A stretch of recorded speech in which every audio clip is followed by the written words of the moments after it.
कर्मवीर जंगल मन की बात, रेडियो कर्मवीर हम हैं आपके साथ। रेडियो कर्मवीर जनगण मन की बात।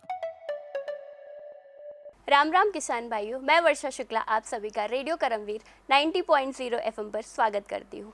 मेरा माटी मेरा खेत कार्यक्रम में एक बार फिर हम लेकर आए हैं आपके खेतों और खलिहानों से जुड़ी वो बातें जो आपके कृषक जीवन को बेहतर बनाने में उपयोगी होती हैं। इस बार हमारे साथ हैं खरीफ फसलों की बुआई तथा बीज शोधन का महत्व विषय पर बात करने के लिए श्री मेदिनी प्रताप सिंह जी, जो कृषि विज्ञान केंद्र में विशेषज्ञ पादप प्रजनन के पद पर कार्यरत। सबसे पहले मैं आपको बता दूं, यह कार्यक्रम नेशनल फर्टिलाइजर लिमिटेड की विजय पूर्व इकाई द्वारा प्रायोजित है, यानी कि NFL एक स्केड्यूल मिनी रत्न कंपनी है जो रसायन और उर्वरक मंत्रालय के तहत सार्वजनिक क्षेत्र का सबसे बड़ा संगठन है और देश में नाइट्रोजन फर्टिलाइजर्स का सबसे बड़ा उत्पादक है। किसानों का मित्र, राष्ट्र का गौरव।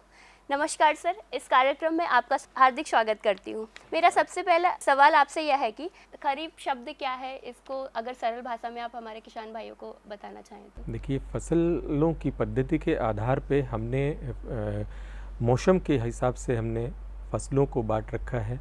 कुछ फसलें जो वर्षा ऋतु में होती हैं, जिन्हें कि हम खरीफ की फसलें कहते हैं, तो खरीफ है। इसके अलावा जिस तरीके से आप वर्षा ऋतु में जो खरीफ का सीज़न जब शुरू होता है, जैसे कि हमारा वर्षा ऋतु जून से लेकर के शुरू होकर के, तो हम जून और जुलाई में खरीफ सीज़न की फसलों को बोते हैं और उसके बाद उनकी कटाई लगभग आपका अक्टूबर और नवंबर महीने में उनकी करते हैं।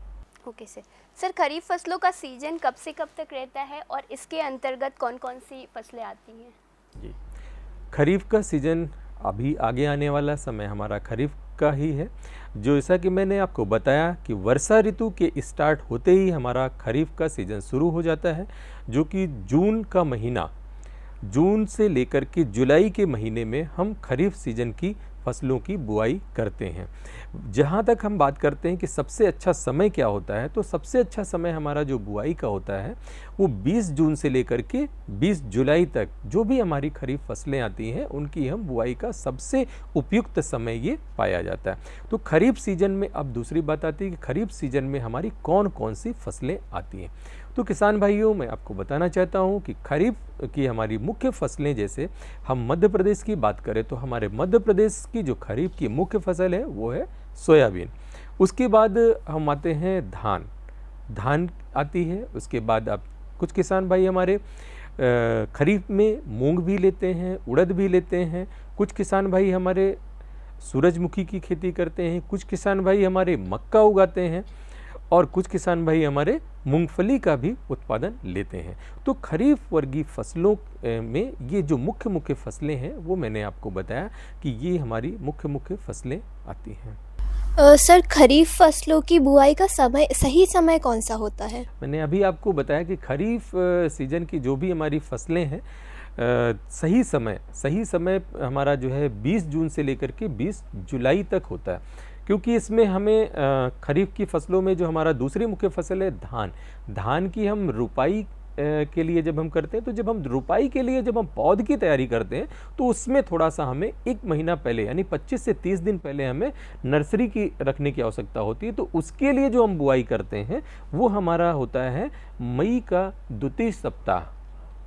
के द्वितीय सप्ताह से लेके अंतिम सप्ताह में हमें हर हालत में रुपाई के लिए जो हमें धान लगाना है उसकी नर्सरी को हमें तैयार करने के लिए बुआई कर देना चाहिए। तो हमारी खरीफ फसलों का जितनी भी अभी फसलें हमने बताई, सबसे उपयुक्त समय 20 जून से 20 जुलाई का होता है। जी सर, खरीफ फसलों की बुआई कैसी करनी चाहिए कि लागत भी कम आए और अच्छा उत्पादन भी हो? जी हाँ, देखिए, खरीफ फसल सबसे हमें इसमें समय मिलता है, क्योंकि रबी के उपरांत जब हमारा खरीफ का समय शुरू होता है तो लगभग 1 महीने से 1.5 महीने का हमें अच्छा समय मिल पाता है। तो सबसे जहाँ तक महत्वपूर्ण बात आती है कि हम खरीफ फसलों में ही हम अच्छी तरीके से उर्वरक का प्रबंधन कर सकते हैं यहाँ पे, क्योंकि हमें अच्छा टाइम मिल पाता है। तो और साथ में हम खरीफ फसल में हम अपने खेतों को किस तरीके से जो हमारे खेत जो समतल नहीं है उनको हम अच्छी तरीके से समतल भी कर सकते हैं। तो यहाँ पे हमें मैनेजमेंट की आवश्यकता, प्रबंधन की आवश्यकता है। तो इसका समय सबसे अच्छा हमारा खरीफ का ही होता है। तो खरीफ सीजन से पहले हम देखते हैं कि जो हमारा 1 महीने का जो समय होता है उसमें हमें क्या क्या करना चाहिए।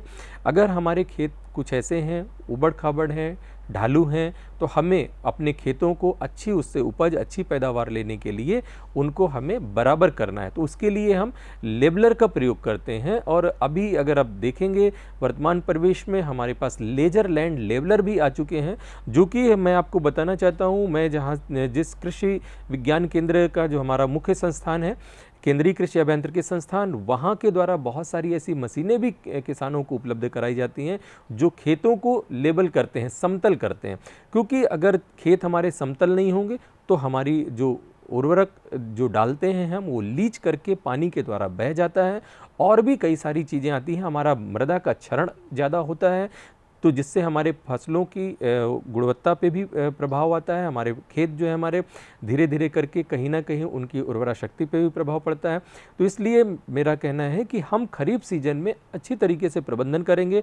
तो प्रबंधन में सबसे पहले हमें अपने खेत की देख रेख करके कि किस तरीके से हमारे खेत में कहाँ कहाँ पर जल भरा होता है, तो उसको हम पूरा अच्छे से उसको समतल कर लें। समतल करने के लिए लेजर लैंड लेबलर या लेबलर का प्रयोग करिए। उसके बाद बात आती है उर्वरक प्रबंधन। यहीं पर हम जो है उर्वरक प्रबंधन भी खरीफ सीजन में अच्छी तरीके से अपना सकते हैं। क्योंकि हम अगर बात करते हैं कि हम फार्म यार्ड मैन्योर यानी कि गोबर की सड़ी हुई खाद का प्रयोग हम ज़्यादातर खरीफ सीजन में ही अच्छी तरीके से कर पाते हैं। क्योंकि गोबर की सड़ी हुई खाद का प्रयोग हमें 15 से 20 दिन पहले लगभग खेत में हमें अच्छी तरीके से डाल देना चाहिए। तो यहाँ पे हमें समय मिलता है। तो किसान भाइयों, जो किसान भाई अभी जो है खाली हैं जिनके खेत, तो आप अपने खेतों पे, आपके पास यदि सही सड़ी हुई गोबर की खाद है, आप उसको ट्रॉली में लेकर के अपने खेतों में 400 क्विंटल प्रति हेक्टेयर की दर से आप सड़ी हुई गोबर का प्रयोग करें, जिससे कि आपकी खेत की उर्वरा शक्ति बरकरार रहेगी। किसान भाइयों, मैं आपको और भी ये चीज़ जानकारी देना चाहता हूँ कि जिन खेतों में हम सड़ी हुई गोबर की खाद का 1 साल प्रयोग कर लेते हैं, तो हमारा, क्योंकि गोबर की खाद से जो हमें उर्वरक मिलता है वो लगभग 3 साल तक चलता है। तो पहले साल 35% 40% तक पौधे उसके पोषक तत्वों को अवशोषित करते हैं, दूसरे साल फिर 30 से 35% और उसके तीसरे साल भी। तो इस तरीके से हमें एक बार यदि हमने एक खेत में डाल दिया तो हमें लगातार बार बार डालने की आवश्यकता नहीं है। तो इसलिए हम यहाँ पर इसलिए ध्यान आकर्षित करना चाहते हैं किसानों का कि खरीफ सीजन ही हमें एक ऐसा टाइम देता है जिस समय हम अपने खेत का अच्छी तरीके से प्रबंधन कर सकते हैं अच्छा उत्पादन लेने के लिए। जी सर, खरीफ फसलों की बुआई के लिए लाइन से लाइन की दूरी एवं बीज की गहराई का उत्पादन में क्या प्रभाव डालता है? जी हाँ, अब हम बात करते हैं यहाँ पे कि खरीफ फसल में बुआई और बीज लाइन से लाइन की दूरी। तो मैं आपको जितनी भी हमारे फसलें आती हैं उनके आधार पे मैं अभी आपको बताऊँगा। सबसे पहले हमने अभी आपको बताया कि किस प्रकार से हमें खेत में उर्वरक प्रबंधन करना है। उर्वरक प्रबंधन के बाद बात आती है हमारा खेत की तैयारी। खेत की तैयारी मिट्टी पलट हल से करिए, उसके बाद फिर कल्टीवेटर चलाइए। कल्टीवेटर चलाने के बाद अच्छी तरीके से हम जो, अगर कुछ किसान भाई उर्वरक का प्रयोग करते हैं तो उर्वरक को भी आप खेत में मिला दीजिए। उसके बाद रोटावेटर के द्वारा खेत को अच्छी तरीके से एक बार भुरभुरा बना लेंगे और उसको रोटावेटर में, क्योंकि पीछे ब्लेड भी होती है, वो समतल कर देता है। तो अच्छी तरीके से खेत समतल हो जाएगा। समतल करने के बाद बात आती है बुआई करने की। अब हम बात करते हैं अपने मध्य प्रदेश के प्रवेश की। तो मध्य प्रदेश में हम सभी जानते हैं कि सबसे जो प्रमुख फसल है वो है सोयाबीन।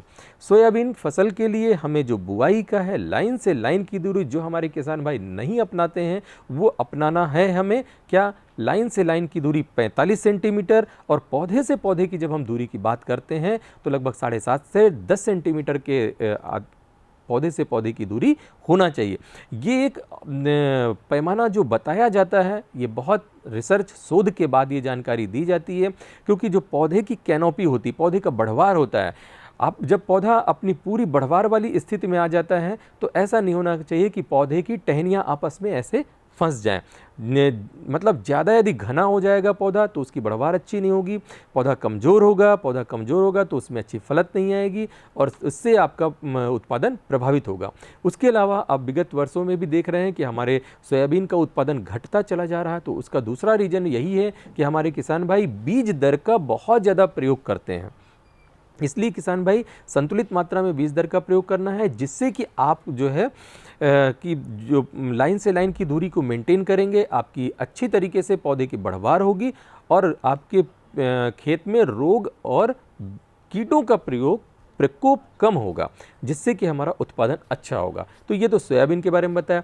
अब अगर किसान भाई धान लगाते हैं तो धान के लिए मैंने जैसा कि पहले बताया, धान के लिए अच्छी तरीके से खेत की तैयारी करना है। खेत की तैयारी करने के बाद साथ में आपको यदि किसान भाई डायरेक्ट सोइंग यानी DSR विधि से लगाते हैं तो उसके लिए किसान भाई अच्छी तरीके से खेत की तैयारी कर ले और सीड ड्रिल के द्वारा 20 से 22 सेंटीमीटर की दूरी पे लाइन से लाइन की दूरी में किसान धान की बुआई कर सकता है। अब कुछ किसान भाई जो हमारे बासमती धान लगाते हैं या पतला धान लगाते हैं, जो रुपाई करते हैं, तो रुपाई की अवस्था में हमें क्या करना है? रुपाई की अवस्था में हमें धान में लाइन से लाइन की दूरी जो होती है वो 20 सेंटीमीटर रखते हैं और पौधे से पौधे की दूरी जो रुपाई करते हैं उसकी दूरी होती है 10 सेंटीमीटर की, यानी पौधे से पौधे की दूरी 10 सेंटीमीटर और लाइन से लाइन की दूरी 20 सेंटीमीटर। ये ऐसी दूरी मापक हैं जिनमें इतनी दूरी पे यदि पौधा लगाते हैं तो पौधे को जो एक सीमित दायरा है वहाँ से पोषक तत्व पूरा मिलता है और उसमें भरपूर टिलरिंग यानी कल्ले आते हैं। जब ज़्यादा कल्ले होंगे तो उसमें ज़्यादा बालियाँ होंगी, जब ज़्यादा बालियाँ होंगी तो हमें उत्पादन अच्छा मिलेगा। अब हम तीसरी फसल की तरफ चलते हैं, मक्का की। मक्का की फसल हम जब लगाते हैं तो लाइन से लाइन की दूरी जो मक्के के लिए है वो 60 सेंटीमीटर होती है, क्योंकि पौधा हमारा बड़ा होता है, उसकी कैनोपी ज़्यादा होती है, तो उसी आधार पर हम उसके लाइन से लाइन की दूरी हमारी कितनी होती है? 60 सेंटीमीटर रखते हैं। और पौधे से पौधे की दूरी होती है हमारी आइडियोटाइप 25 सेंटीमीटर। तो पौधे से पौधे की दूरी 25 सेंटीमीटर और लाइन से लाइन की दूरी 60 सेंटीमीटर हम मक्के में रखते हैं। इसके बाद हम अरहर भी हमारा एक खरीफ की दलहन की फसल है, तो अरहर के लिए हम बात करते हैं तो अरहर की कुछ प्रजातियां 50 सेंटीमीटर और जो ज़्यादा फैलने वाली प्रजातियां हैं उसको लाइन से लाइन की दूरी 60 सेंटीमीटर में रखते हैं और पौधे से पौधे की दूरी 20 से 25 सेंटीमीटर में अरहर की हमारी दूरी रखते हैं, जिससे कि हमारे पौधों का बढ़वार अच्छा होता है, पौधों की कैनोपी अच्छी होती है और उससे अच्छा उत्पादन मिलता है। उसके बाद हमारी कुछ फसलें आती हैं जो कदन्य फसलें, जिन्हें हम श्री अन्न के नाम से या मोटा अनाज के नाम से भी जानते हैं, जिसमें कि हमारा ज्वार है, बाजरा है। तो ज्वार बाजरा की जब हम बात करते हैं तो लगभग इनके लाइन से लाइन की दूरी 35 से 40 सेंटीमीटर या 30 सेंटीमीटर रखते हैं। पौधे से पौधे की दूरी 10 सेंटीमीटर या 15 सेंटीमीटर के अंतराल पे हम इनकी बुआई करते हैं। उसके बाद बात आती है और जो छोटे मिलेट्स हैं, जिन्हें हम मिलेट्स या श्री अन्न, अभी हमारा जो 2023 मिलेट्स अंतर्राष्ट्रीय मिलेट ईयर के रूप में मनाया जा रहा है, तो उनके अंतर्गत जो हमारी फसलें आती हैं वो हैं कोदो, कुटकी, सांवा, रागी, काकुन, चीना। ये जो हमारी सूक्ष्म दाने वाली, छोटे दाने वाली, जिन्हें हम मिलेट्स या श्री अन्न तमाम नामों से हम जानते हैं इनको, तो इन फसलों की जो बुआई के लिए जो मुख्य हमारी लाइन से लाइन की दूरी होती है वो 20 से 25 सेंटीमीटर और पौधे से पौधे की दूरी लगभग 8 से 10 सेंटीमीटर में हमें इन्हें रखना चाहिए। तो ये तो अगर जो कि आपने अभी हमसे क्वेश्चन पूछा कि हम पौधों से पौधों की दूरी और लाइन से लाइन की दूरी का क्या महत्व है उत्पादन में, तो किसान भाइयों मैं आपको बताना चाहता हूँ कि जो ये लाइन से लाइन की दूरी और पौधों से पौधों की दूरी का पैमाना बताया जाता है, उनको यदि आप अपनाते हैं तो आप अवश्य ही भरपूर उत्पादन ले सकेंगे। जी सर, बीज शोधन और बीजोपचार क्या है और इसको कैसे कर सकते हैं और इसकी कितनी विधियाँ होंगी? देखिए, अभी हम बात कर रहे थे कि किस तरीके से बीज को लगाते हैं, है ना। हमने खरीफ के फसलों के बारे में, बीज के बारे में बताया और हम इसमें थोड़ा बीज शोधन से पहले ही इसमें थोड़ा सा एक चीज़ छूट गया था, उसको हम जोड़ देते हैं, फिर हम साथ में बीज शोधन की बात करते हैं, क्योंकि वो भी बहुत ही इम्पॉर्टेंट चीज़ है। हमने बीज बुआई और बीज की पौधे से पौधे की दूरी और कर ली, लेकिन जो सबसे मुख्य उसमें बात आती है वो है बीज दर की। कितना सीड रेट होना चाहिए, मतलब 1 हेक्टेयर में हमें कितने बीज का प्रयोग करना चाहिए। तो मैं आपको बता दूं, जब हम सोयाबीन की बात करते हैं तो सोयाबीन फसल का बीज दर 1 हेक्टर के लिए 75 से 80 किलोग्राम पर्याप्त होता है, जो कि हमारे किसान भाई देखने में आया है कि हमारे किसान भाई सोयाबीन का बीज दर 1 हेक्टर में लगभग 150 किलो तक डालते हैं, जो कि बहुत ही ज़्यादा है, जिससे हमारी सोयाबीन की पैदावार में प्रतिकूल प्रभाव पड़ता है। तो इसलिए किसान भाइयों, मेरा आपसे अनुरोध है कि आप लोग सोयाबीन का बीज दर सही मात्रा में प्रयोग करें, जो कि 75 से 80 किलोग्राम प्रति हेक्टेयर होता है। उसके बाद अगर हम बात करते हैं मक्का की, तो मक्का 18 से 20 किलोग्राम प्रति हेक्टेयर। अरहर की बात करते हैं तो अरहर भी 18 से 20 किलोग्राम प्रति हेक्टेयर। ज्वार बाजरा की बात करते हैं तो ज्वार और बाजरा 10 से 15 किलोग्राम प्रति हेक्टेयर की दर से। और सांवा, कोदो, काकुन, जितना भी हमारा छोटा वाला दाना है, उनका बीज दर बहुत कम मात्रा में लगता है, जो कि 8 से 10 किलोग्राम प्रति हेक्टेयर के हिसाब से हम ये बीज दर प्रयोग करते हैं।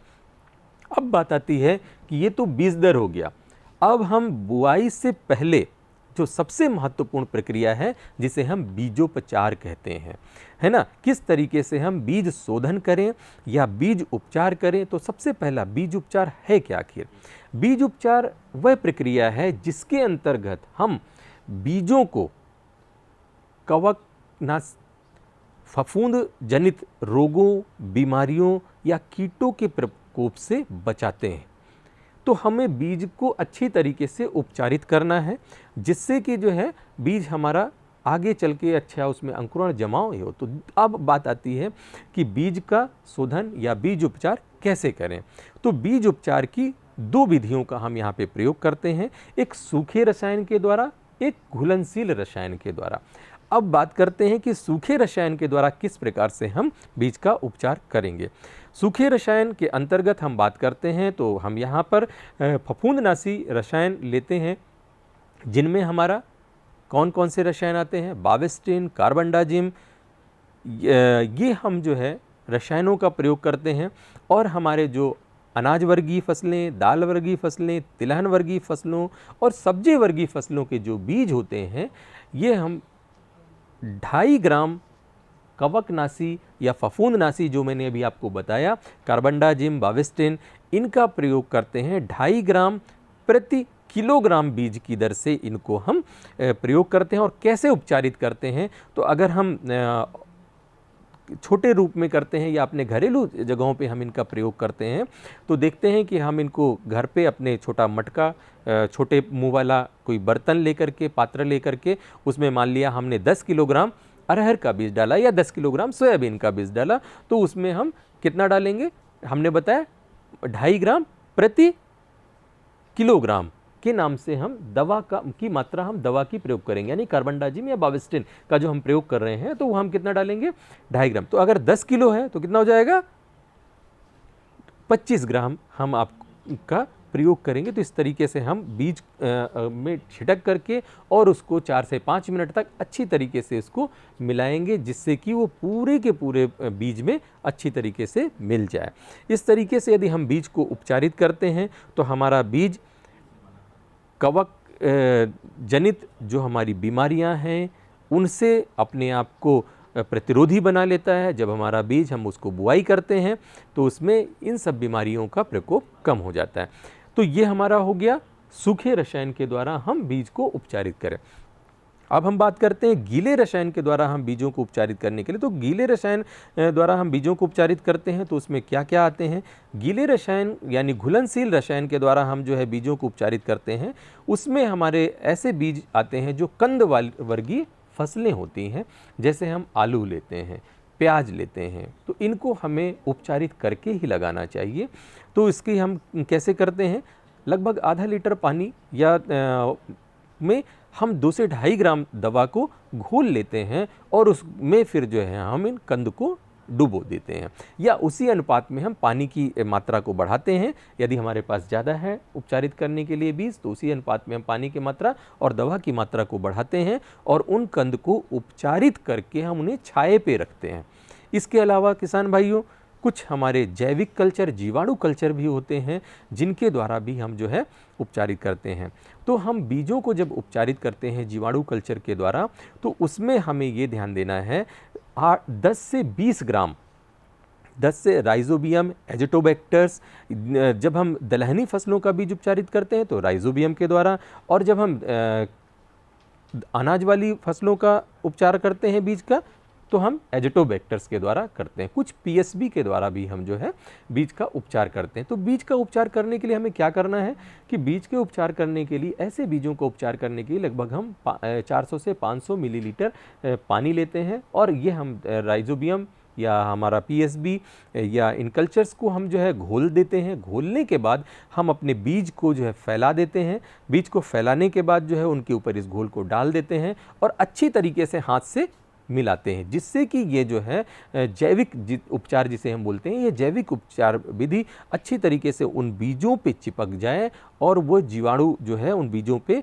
चिपक जाए और अच्छी तरीके से उसका उपचार हो जाए। इस तरीके से हमारा ये जैविक उपचार भी हम करते हैं। तो किसान भाइयों को मैंने आपको इसकी सारी विधियां बताई कि किस तरीके से हम बीजोपचार करेंगे। सर, बीजोपचार से किसानों को क्या लाभ होता है? हाँ, बहुत अच्छा क्वेश्चन है। क्यों करेगा किसान? जब तक हमें फ़ायदा नहीं होगा तो तब तक हम कोई चीज़ क्यों अपनाएंगे। तो किसान भाइयों, बीजोपचार करने से सबसे मुख्य जो होता है, सबसे महत्वपूर्ण चीज़ है कि बीजोपचार करने से हमारे जो पौधों में, हमारे जो सब्जी वर्गीय या फसल वर्गीय या जो भी हमारे पौधे हैं, यदि हम उनका बीजोपचार करके हम बीज की बुआई करते हैं तो आपके जो है कवक जनित रोग, बीमारियां हमारे पौधे में बहुत कम मात्रा में या नगण्य के बराबर हो जाती हैं, ना के बराबर हो जाती हैं। और दूसरा, अंकुरण हमारा अच्छा हो जाता है हमारे बीजों का। इससे अगला लाभ क्या है कि जब हम बीज को उपचारित करके बोते हैं तो जब हमारा बीज मिट्टी में जाता है, मृदा में जाता है, तो जो मृदा में हमारे बीमारियों के और रोगों के जो पैथोजेंस यानी कवक जो पड़े रहते हैं, जब हमारा बीज उनके संपर्क में जाता है तो वो नीचे जाता है और मॉइस्चर लेकर के उसमें उसके ऊपर जो हमारी रसायन की परत होती है, तो क्या होता है कि हमारा वो मिट्टी के चारों तरफ घुल जाता है, जिससे कि उन जो कवक वगैरह हैं, जो फंगस हैं, उसको जो है बीज के ऊपर हावी नहीं होने देता है। इस तरीके से हमारा बीज अच्छा उसमें जमाव होता है और रोग से वह बचा रहता है। तो किसान भाई, कम पैसे में अच्छा जो है बीजों को उपचारित करके और रोकथाम कर सकते हैं। सर, यदि किसान प्राकृतिक खेती कर रहे हैं तो बीजोपचार कैसे उनके लिए? जी हाँ, देखिए, प्राकृतिक खेती में जब हम बीजोपचार करते हैं किसान भाइयों, तो प्राकृतिक खेती के लिए हमारा जो क्योंकि आजकल समय चल रहा है प्राकृतिक खेती और जैविक खेती का, तो जैविक तो बीज उपचार मैंने अभी आपको बता ही दिया था कि जैविक में हम जो है दलहनी के लिए जो राइजोबियम्स और अनाज वर्गीय के लिए हम एजिटोबैक्टर्स, पीएसबी, इन सब चीज़ों का प्रयोग करते हैं। तो जब हम प्राकृतिक खेती की बात करते हैं तो इसमें हमारा जो प्रकृति में हमें जो चीज़ें दी हैं तो उसी से हम उसका बीजोपचार करेंगे। तो प्राकृतिक खेती में बीजोपचार के लिए हमारा जो बनता है, जिसे हम बीजामृत के नाम से जानते हैं, ठीक है। तो बीजामृत बनाने का तरीका हम किसानों को बताना चाहेंगे। किसान भाइयों, आप सभी को मैं बताना चाहूँगा कि बीजामृत यदि आप बनाते हैं, प्राकृतिक खेती कर रहे हैं, तो बीजामृत के लिए 5 किलोग्राम गोबर, गाय का गोबर, 5 किलोग्राम गाय का गोबर, 5 लीटर गौमूत्र, 50 ग्राम चूना, 100 ग्राम यानी 1 मुट्ठी जीवाणु युक्त मिट्टी। जीवाणु युक्त मिट्टी का मतलब है जो आपका, जहाँ पे आपको लगता है हमारी यहाँ की मिट्टी की उर्वरा शक्ति अच्छी है, या आप किसी बगीचे पे जाएं जहाँ पे अच्छा आपका जीवाणु, तो वहाँ से 1 मुट्ठी जीवाणु युक्त मिट्टी लेके आएँ और 20 लीटर पानी। इसको आप एक ड्रम में या बकेट्स में, जो ढक्कन जिसका बंद हो जाए, उसमें अच्छी तरीके से सबको मिला करके, मिलाने के बाद जो है आप उसको 24 घंटे के लिए रख दें। और क्या करना है, घड़ी की दिशा में आप इसको अच्छी तरीके से डंडे से घोल दें। इस तरीके से जो ये घोल तैयार होगा, ये 100 किलोग्राम बीज को उपचारित करने के लिए तैयार होगा।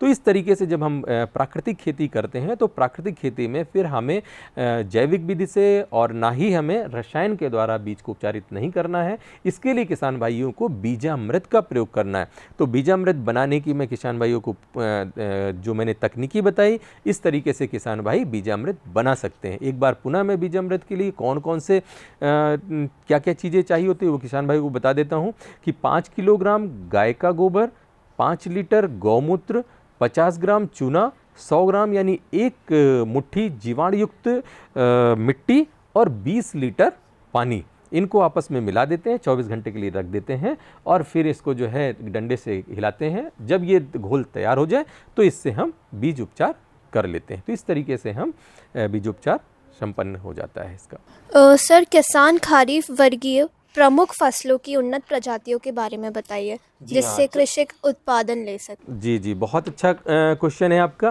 क्योंकि जो खरीफ वर्गीय हमारी फसलें हैं, जब तक किसान भाई उन प्रजातियों के बारे में जानकारी नहीं रखेगा तो अच्छा उत्पादन वह नहीं ले पाएगा। तो किसान भाई, मैं आपको बताना चाहूँगा कि जो हमारी मुख्य फसलें हैं खरीफ वर्गीय, सबसे पहले हम बात करते हैं धान की।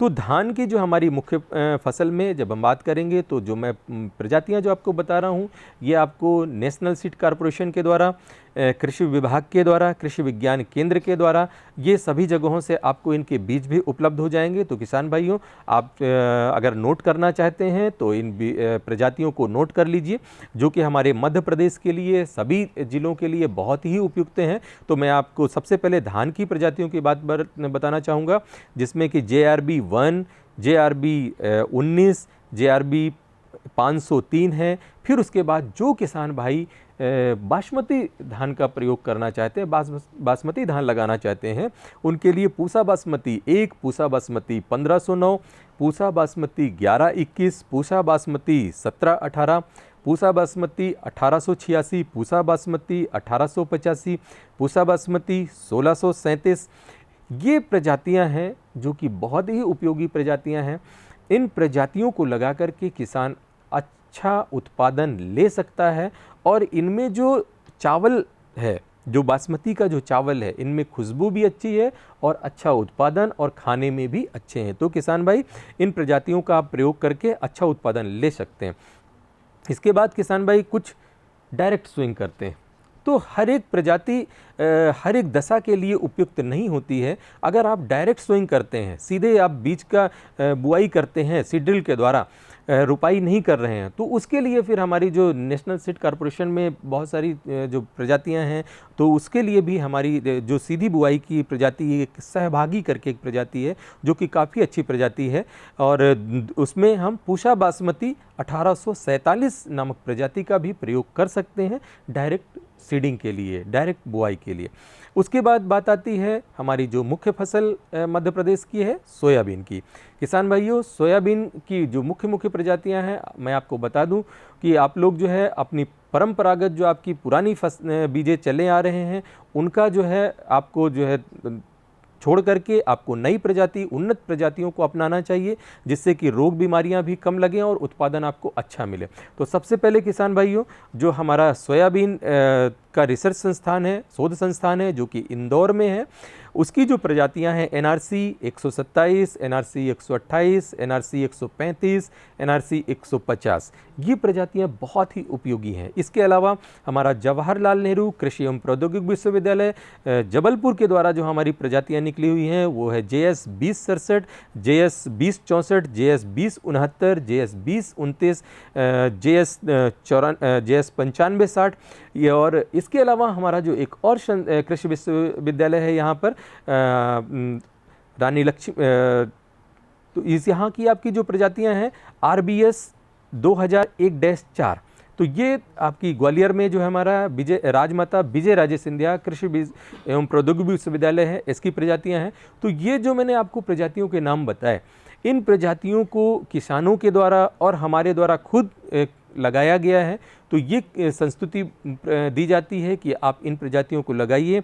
इन प्रजातियों में बीज उत्पादन क्षमता तो है ही है, साथ में इनमें जो आपका पर्ण चित्तीदार रोग आता है, मोज़ेक रोग आता है सोयाबीन में, उससे जो है बचाव की क्षमता यानी रोग रोधक क्षमता है इनमें। तो इसलिए इन प्रजातियों का प्रयोग करिए। उसके बाद हम बात करते हैं अरहर की। अरहर में जो हमारी मुख्य प्रजातियां हैं, Rajeshwari JA4, IPA 15-6, JKM 189, JKM 7, ICPH 2671, ये जो प्रजातियां हैं अरहर की अच्छी प्रजातियां हैं जिनको हम खरीफ के मौसम में अरहर के लिए संस्तुत करते हैं। मैंने बीज दर आपको पहले ही बता रखा है कि 18 से 20 किलोग्राम बीज प्रति हेक्टर प्रयोग करेंगे। इसके बाद हम मक्का, जो किसान भाई मक्का लगाते हैं तो मक्का में हमारी बहुत सारी हाइब्रिड संकर मक्का है। मक्के में कई तरह की अलग अलग प्रजातियां होती हैं। कुछ किसान भाई संकुल मक्का का प्रयोग करते हैं, कुछ किसान भाई संकर मक्का का प्रयोग करते हैं, कुछ किसान भाई यहाँ पे पॉपकॉर्न लगाते हैं, कुछ किसान भाई स्वीट कॉर्न, कुछ किसान भाई बेबी कॉर्न। तो इनके लिए सभी के लिए अलग अलग प्रजातियाँ होती हैं।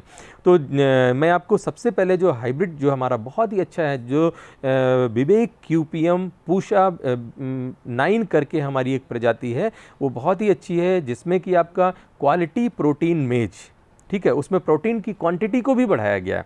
ये विवेकानंद पर्वतीय कृषि अनुसंधान संस्थान और IARI द्वारा विकसित की गई एक प्रजाति है, जिसमें कि प्रोटीन की क्वांटिटी को बढ़ाया गया है। तो किसान भाई ये बहुत अच्छी प्रजाति है। इसका बीज आप जो है पूषा के द्वारा, IARI के द्वारा आप उपलब्ध प्राप्त कर सकते हैं, या आप जो है नेशनल सीड कॉर्पोरेशन के द्वारा भी प्राप्त कर सकते हैं।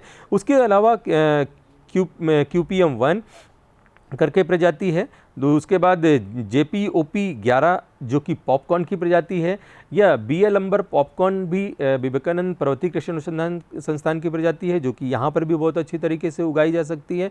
इसके अलावा किसान भाई हमारे जो है QPM 9 हो गया, P करके आता है, 9903 करके वैरायटी है। तो इस तरीके से हमारी जो है मक्के की विशेष जो प्रजातियां हैं, इनका आप उपयोग कर सकते हैं अच्छे उत्पादन के लिए।